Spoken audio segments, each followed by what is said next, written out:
So welcome to back my YouTube channel Daugwa Harimu Afat Culture Society. नैबे समाव आं दंफैयो सुङाजान 16 नम्बर दाखालि बावैसो गासिबो रायजोआनो गलाघाट जिल्ला दुलाराय बाथौ गौथुमनि बिथोन बायदियै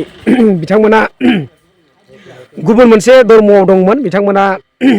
बे धर्मखौ नागारनानै नैबे पुरुना नामघर बे नामघरनि खाथियावनो दाखालि बावैसो सिजौखौ गायसनबाय आरोखि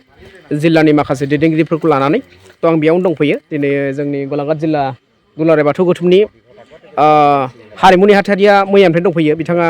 आर'ज मेथाइ फोरोंफैबाय थादों थ' दिनै नोंथांमोननि सिगाङाव दिनै आर'ज खन्नायखौ रोजाबनायखौ देखायनो हानाय नंला आं मोनसे खामानियावसो फैदों बे खामानिया जाहैबाय दाखालि जि जानो गोनांमोन जोंनि बोरलि बाथौ आश्रमनि जि लटार खेल दा बे लटार खेला पस्टपन जानायखाय फायस'नानै जोङो मार्चनि 29 थारिखआव लाफिनदों बे लटारिखौनो माने बियो गामियाव होनो फैनाय जादों आरोखि देखायनाय आङो